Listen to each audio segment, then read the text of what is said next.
Now, US President Donald Trump says that he ordered the deployment of 2 nuclear submarines in response to threat from former Russian President Medvedev, who had warned of a war between the United States and Russia after Trump's sanctions ultimatum. Oh, yeah, well, we had to do that. We just have to be careful. And a threat was made, and we didn't think it was appropriate, so I have to be very careful. So I do that on the basis of safety for our people. A threat was made by a former president of Russia, and we're going to protect our people. Trump's warnings come as Medvedev referenced Russia's nuclear capabilities, including the dead hand system, a Cold War-era automated nuclear strike system. Meanwhile, Viktor Vodolazky, first deputy chairman of the State of Duma Committee on CIS Affairs, Eurasian Integration and Relations with Compatriots, said there are significantly more Russian nuclear submarines in the oceans than American ones, and that the ships that US President Donald Trump ordered to be redirected to the appropriate regions have long been under control. He added that Russia does not need to respond to the US leader's comment. As Trump and Medvedev traded barbs, Putin signaled no change in Russia's stance on Ukraine. Despite Trump's August 8th deadline playing down Trump's demand for a ceasefire, he said all disappointments come from excessive expectations. Of course, the direct Russia-Ukraine talks in Istanbul is a positive point. As for any disappointments on anyone's part, all disappointments come from excessive expectations. This is a well-known general rule. But in order to approach the resolution of the issue peacefully, it is necessary to conduct a thorough conversation, and not in public, but calmly, behind closed doors, starting with the negotiation process. Putin said Russia wants a lasting and stable peace in Ukraine, adding that Moscow's conditions for peace remain unchanged. I repeat once again, we need a long-lasting and stable peace on a good foundational basis that would satisfy both Russia and Ukraine and ensure the security of both countries. Meanwhile, the Ukrainian capital Kyiv observed an official day of mourning on Friday, a day after a Russian drone and missile attack on the city killed 31 people, including 5 children, and injured more than 150. Ukrainian President Volodymyr Zelensky visited the site of a Russian attack in Kyiv and called strong sanctions against Russia.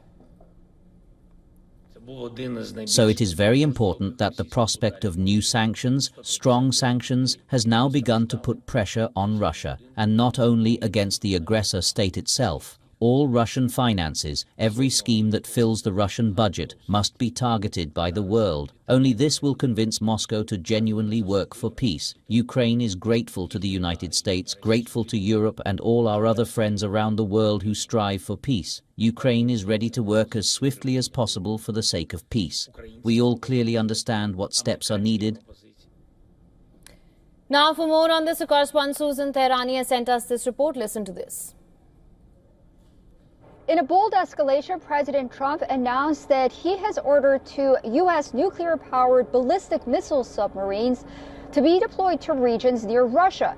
President Trump says the move was triggered by highly provocative statements from former Russian President Dmitry Medvedev, now Russia's Security Council deputy chair, who on social media warned U.S. President Donald Trump about Russia's semi-automated retaliatory nuclear system known as the, quote, dead hand, telling Trump, remember how dangerous the fabled dead hand can be.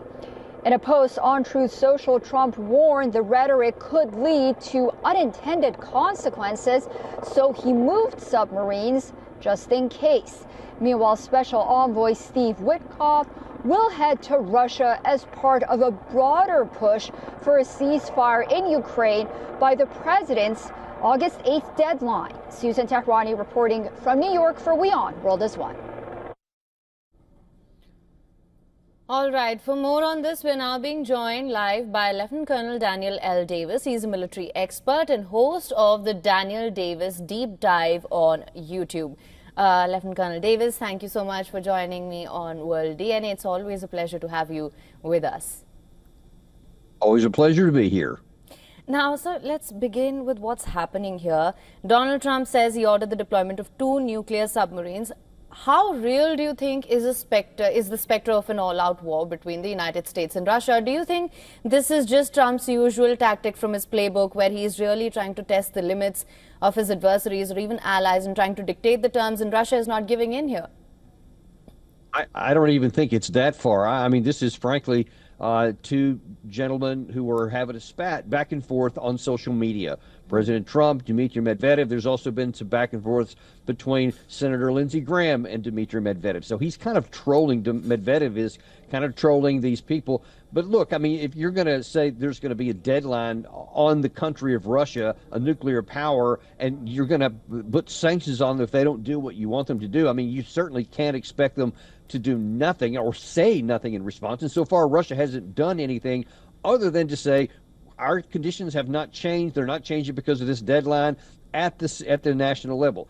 The other thing that's important to understand is Dmitry Medvedev, he's not even the chairman of their National Security Council. He's the deputy chairman. He has no power to do anything. So for Trump to say he's responding to a threat, as I read it, there was no threat in there, because the dead hand issue, to understand, is only if Russia is attacked by nuclear weapons and then they have a retaliatory process. So even that was only going to be if the U.S. attacked them with nuclear weapons first. There was no attempt to say that Russia was going to attack the United States. That's important to understand. All right. Now, it's interesting that you said he's trolling the U.S. president, because, of course, we have heard these statements that the U.S. president makes, and it almost seems that Russia seems to be playing along at this point, because we have heard comments from Russia before this as well, saying that, you know, we are really used to working under sanctions. They seem very unfazed by the threats that have come from the U.S. President Donald Trump.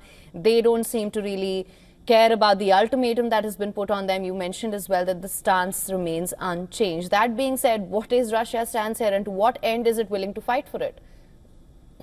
Well, Russia has not changed. And in that same interview that you showed part of there a minute ago, President Putin said, listen, what I said in June of 2024 is the same thing I'm saying now, is the same thing they've been saying ever since then, which is they want the core causes, what they believe to be responsible for this war, to be addressed. They're not going to just do a 30-day unconditional ceasefire, which is what this deadline is supposed to be on the 8th of August. And there's no chance that Russia is going to do that. They've been unequivocal about that. And they've also been unequivocal about they're willing to have conversations. They're willing to have discussions, but only in the context that the conflict on the ground will continue on without change until there's some kind of a resolution on what they view as the end, the resolution of the core issues. If there is no resolution to that, then Russia will win on the ground what they cannot get in negotiations, and they have the capacity and they have the time to do it. And that's what we need to understand on the Western side, I believe. All right, they do have the capacity and they do have the time. Two important things to note here. Also, T-minus 6 days to the August 8th deadline. Come August 8th, how do you think things will unfold going forward?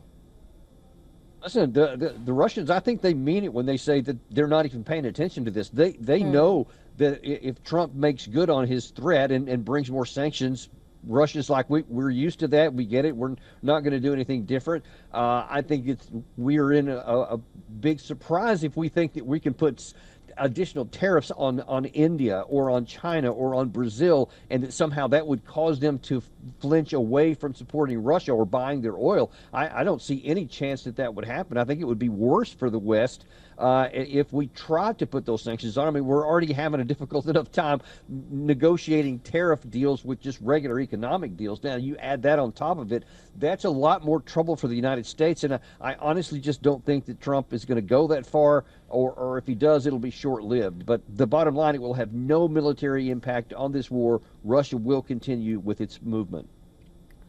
All right, Russia completely seems to be employing the grey rock method here when it comes to Trump's threats and all of the statements that he has been making. Lieutenant Colonel Daniel Davis, thank you so much for joining us on World DNA with your insights on this. Always a pleasure to have you with us, as I've said earlier. Thank you so much for your time. You bet. My pleasure.